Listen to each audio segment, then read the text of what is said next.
From a prostitute to the most powerful pirate leader in world history, commanding 80,000 pirates, this woman conquered the seas with 1,800 ships. She single-handedly brought the Chinese Empire, the Portuguese Navy, and the British East India Company to their knees. And here's the craziest part. In the end, she didn't surrender to the government.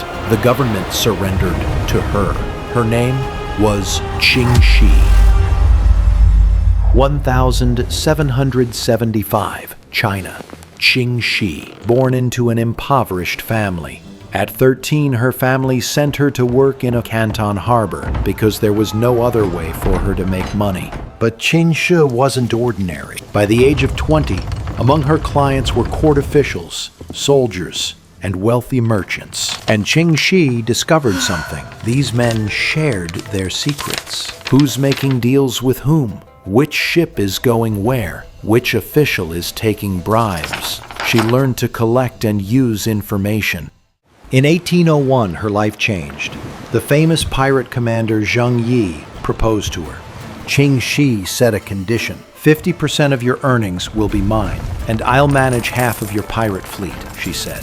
Zheng Yi accepted, and they got married. Together with her husband, she made a clever move. She formed alliances with other pirate groups. 6 different pirate fleets united, and Ching Shih established strict rules for this confederation. Death penalty for attacking without orders. Death penalty for hiding loot. Death penalty for raping female captives. The loot system was fair. 20% to the capturing ship, 80% to the common fund. This discipline worked. The fleet grew from 200 ships to 1,800 ships. 80,000 pirates were under Ching Shih's command. But in 1807, her husband Zheng Yi died. And this is where the real story begins. She wouldn't return to prostitution. She wouldn't give up power while it was in her hands. She acted immediately. She put her husband's adopted son, Chang Pao, in charge of the fleet. And then she started a romantic relationship with him and married him. Was it taboo? Absolutely. But with this move, she guaranteed her fleet's loyalty. Now she was acting like a queen. She made protection deals with coastal towns and collected taxes from them in return. She established a spy network. She knew what was happening in every port. The Chinese government was panicking. In 1808, they sent a fleet of 35 ships. Ching Shih tore them apart. In March 1809, they came again with 100 ships. Thanks to Ching Shih's clever tactics, the Chinese Navy was defeated again.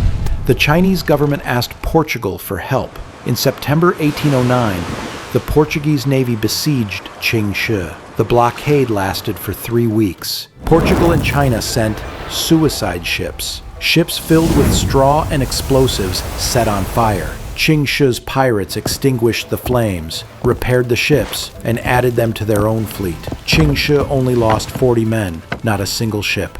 The operation's leader committed suicide out of shame. But in late 1809, things changed. The leader of the Black Flag Fleet in the Alliance surrendered to the government, and internal conflicts began.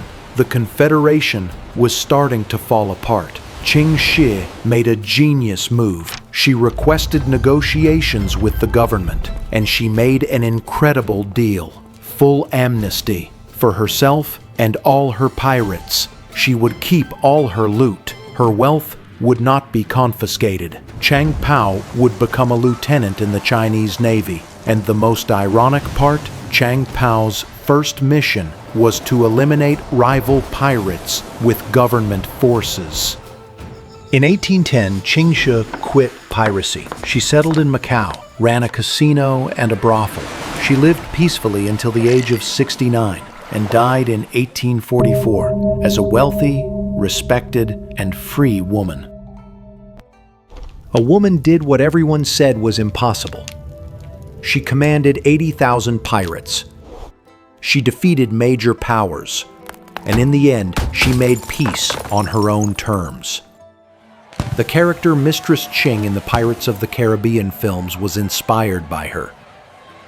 She became a character in many books, films, and video games.